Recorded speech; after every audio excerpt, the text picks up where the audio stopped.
Hey everyone, and welcome to the Coworking Cuppa. I'm Nicole, and I come live every Wednesday afternoon at 1:30 Eastern Standard Time to talk about a topic that is sort of small business and co-working adjacent. So for the last month, and this is the fourth week, I've been talking about virtual events. So week one, I talked about the three types of virtual events that you can have as I sort of see it. Week two, I talked about some potential issues that could come up. That actually is a good reason to have some kind of MC, someone separate, from your organization that's just specifically there to help run the virtual event. Week three, I talked about a few people who are doing some really cool stuff with virtual events that maybe we could all learn from and that benefits their business. And so this is week four of that series. Now, wherever you're watching this, if you want to go see past videos, you can click on the tab to see the rest of the videos, and you will see those there, whether you're on YouTube or Facebook. But today I want to talk a little bit about making your virtual event more interactive.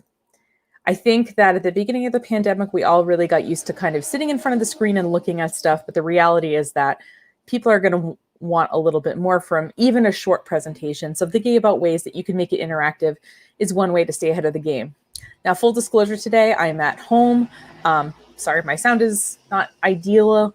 I feel actually really terrible today. So after this and then my next meeting, I'm going to go and take a nap. So if I seem a little off, it's because I feel moderately terrible. But I still have some good content, I hope, for you today to talk a little bit about virtual event stuff.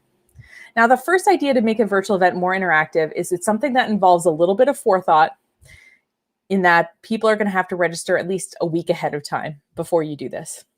So one thing you could do is offer some kind of offline activity that they can do concurrently with other people. Now, the two things I've seen done is sort of a coffee break. So if I register for an event, everyone gets sent maybe a little travel mug, some sample coffee, and we all kind of take our coffee break at the same time, and we're making the same type of coffee.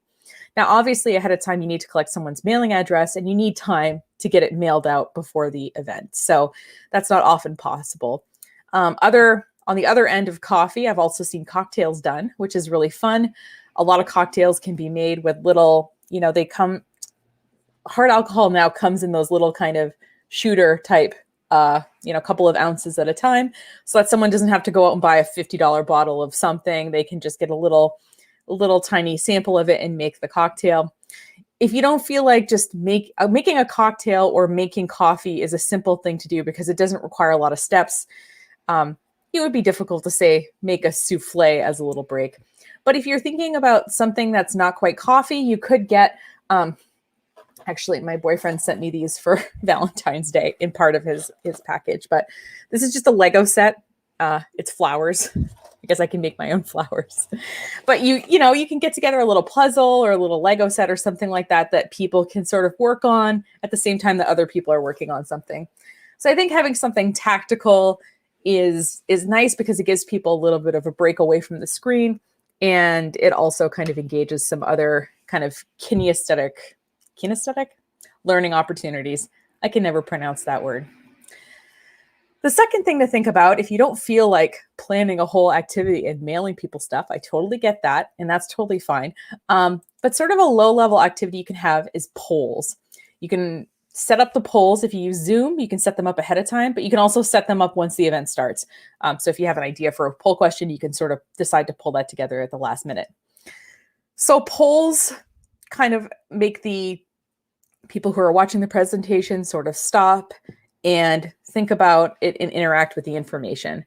So you don't have to do these every 5 minutes, but having a few of them spaced out in an hour-long presentation can give you a good way to get some feedback about maybe the topic you're covering. So maybe you put out a question and you see that your audience has a fair bit of understanding, and then you can sort of gloss over the areas they seem to understand, but also it gives the audience members a way to sort of check in with you as a presenter. So you can do polls, like I said, within Zoom. You can use separate polling software, but even though it's not completely changing the entire presentation, it is a bit of a state change that's nice to offer people and shows that you care about their feedback.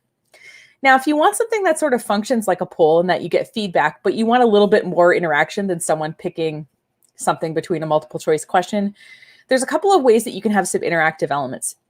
And I'm going to share two of my favorite interactive elements that I've used in presentations before here in the screen. So the first one is called Mentimeter. I think that's what it's called. And what you can do, and as you see here, I have some samples here. So let me take a look. Let me present this one just because I have some responses in there.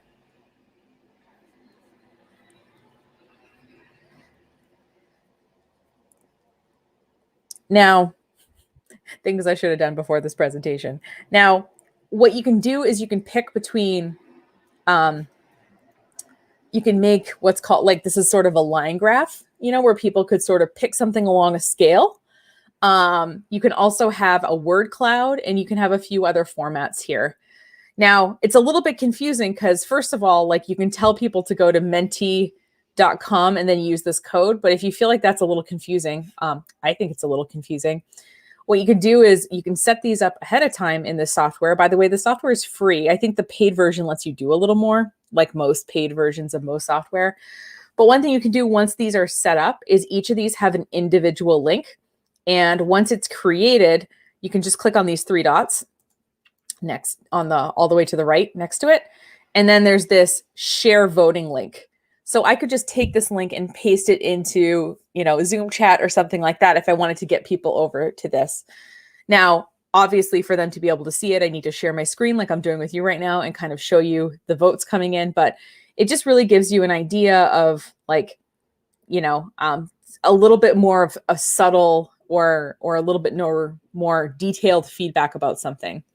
One of my friends was telling me that she did this in a group. She was taking a training about Indigenous people, and something that the presenter asked, and this was like 1,000 people, is it asked, like, what's one word you think of when you think of Indigenous people? And because it was anonymous, like, you know, people like submitted stuff, but they maybe were a little bit more, you know, they were a little bit maybe more candid or a little bit more varied because, you know, I can't see who submitted anything. I could just see some aggregate data. So, so even if you do have an in-person presentation, it might be nice to have some kind of virtual voting mechanism.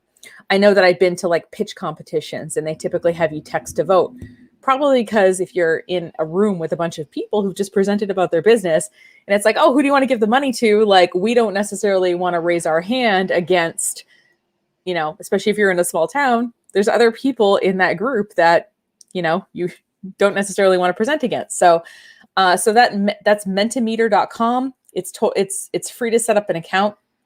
And like I said, the paid version, I think, lets you set up more presentations. I think you can get rid of their branding or like have your own branding, and you can have a few more presentation templates that you can pick from. The other thing is called Miro, and I'll just show this on the screen now. I just put up a sample thing here, by the way. So I picked their, I think this is the brainstorming template, and I just made up these things. So let's say that I had a group of people and I said, okay, everyone, we're trying to figure out, you know, some ways that we can engage with people at Anchorspace. You know, so I have it gridded out, you know, by workshop topics, panel discussions, and icebreakers. I want you to be able to add notes and put things that you've seen work, you know, in your own life or whatever in terms of workshop topics, and things that didn't work, that you've seen not work for whatever reason. And what I can do once I have basically what you've done ahead of time, obviously, is you have set this up in some way. Now, obviously, as you see, the free version of Miro, or AKA Miro Lite, does not, after 24 hours, the board is deleted in the free version. But in the paid version, I think it lets you save it and do some other things. But let's say I wanted you're in the presentation, I'm sharing this thing with you, I wanted you to be able to interact with it. I would just click share or copy the link, and then I would just paste that link into, say, the Zoom chat or something like that. So there's different models here. Like, you don't have to pick this particular one. You can pick a different template. They have some that it comes with. You know, there's a template library. So if you wanted to, like I said, I mean, obviously, if you're doing this with a random group of people, I think sort of letting people just post notes to something that's generally organized is a little bit easier than maybe saying creating a flowchart as a group. But yeah, you can put more than one object in a board at the same time. If I want to delete this one, I can't. Oh, one thing at a time. Okay. I guess I can select all these elements and then delete.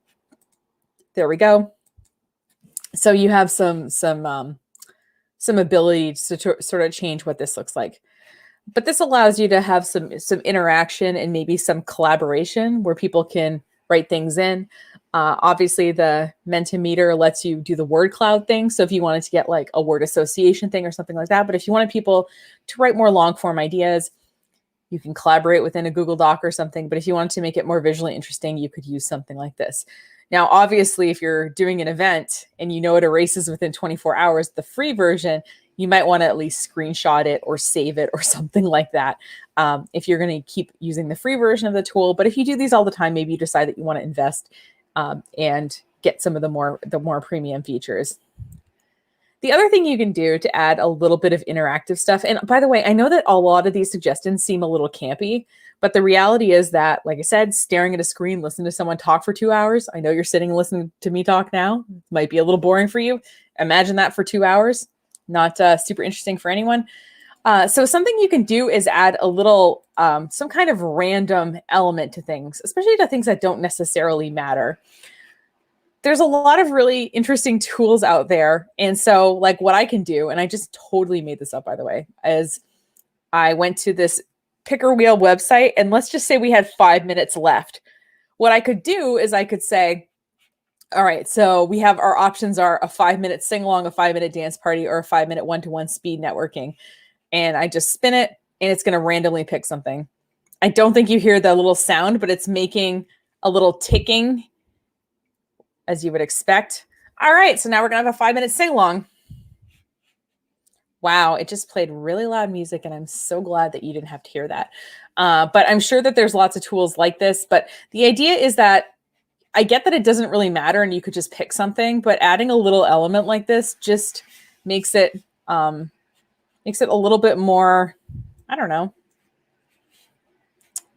Like I said, I know it doesn't actually matter. And if we were in real life, it wouldn't really matter, but there's so little interaction with these online platforms that sometimes it's nice to just have a random thing to pick up. The other thing you can do is you can use online games. Now, obviously at the beginning of the pandemic, a lot of people developed really quickly. Apparently chess, for example, online chess has gotten a lot more popular since the whole pandemic started. Now, if you're doing a group thing, obviously something like chess isn't going to work, but it looks like there are a lot of group games that can be projected onto a screen that people can play. I found articles on some of them. Like you just look up like games to play over Zoom and they're going to make suggestions. But like this is an example that apparently lets group people play together. And it looks like it's just something you play on Steam and the license looks pretty affordable. So yeah, now full disclosure, I haven't done actually online games with a group of people, but if you wanted to do some kind of team building thing or something, and wanted a little break in the middle of the day, maybe doing a quick game of Mad Libs or Scattergories or something like that. A lot of games have, like I said, adapted to the online environment and let people play them virtually if they have any kind of web browser. So I did see some games that were sort of like Apple only or Android only. So whatever you pick, just make it so that it's something that loads in a browser. That way, no matter where people are, what kind of device they're on, they're going to be able to see it. And the final thing is, and I'll just say this, give people an excuse to like meet up with each other. I know that the idea of having an online event, especially a big one, you would think, okay, people can chat it in the virtual chat area, or they can, if they want to come back early from lunch and go into the main room, they can talk. But people aren't going to necessarily have that idea on their own.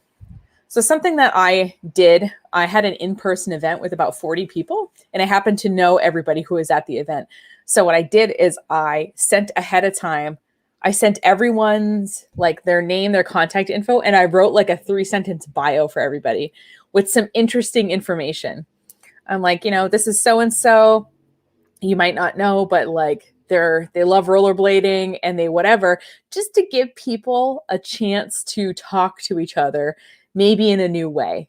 And a lot of people commented after that they really liked kind of having that ahead of time of who was coming. It made them sort of talk to people a little bit more than they would have otherwise. So setting up, like I said, ways and spaces and being really clear with people that they're there to meet other people and making them meet each other. I know that you don't get this from me probably unless you know me well, but I'm actually kind of an introvert. I don't like meeting people I don't know. If you've ever seen me at a chamber business after hours, I've made a game to make myself stay. Like, so I'll pick something before I go in. So one time I said I had to talk to 5 people who are wearing blue shirts and then I'm allowed to leave. I literally make up games like this to make myself talk to people. But I think a lot of us, especially in the online environment, we don't know the rules. We don't want to be rude. So creating spaces and ways for people to talk one-on-one with other attendees or even some of the presenters, I think is something really good you can do as a virtual event organizer. Because if you think about it, a lot of value when you ask someone, you know, what was the most valuable thing about that conference or what was the coolest thing about that presentation, they'll mention meeting a particular person or they'll mention making a useful connection. So obviously we want to be able to replicate that online. So anyway, that was the virtual event series. Like I said, we've done these for 4 weeks. If you want to go see any of the past videos, you can just click on the videos tab of wherever you're watching this now, and you'll see the previous 3 other videos. I'll think of a topic for next month. I haven't thought of one yet. So if you have anything that you would like me to cover, please, let me know. You can leave a comment on this video wherever you see it. I get notified about new comments, but you can also email me and I will put that on the screen now. So here's the email address. You can just email me and say, hey, like, what about this? And again, on this show, I tried on Wednesday afternoons, 1:30 p.m. Eastern Standard Time. I try to cover topics that are of interest to small businesses or people who use co-working spaces. So like small business development adjacent topics. So feel free to, like I said, I'm always open to ideas. If you just have really good questions, if you just heard of something and kind of don't know much about it, that's fine too. And yeah, thank you so much for watching. I hope that you have a good rest of your day and I will see you next week. Take care and good luck at your next virtual event.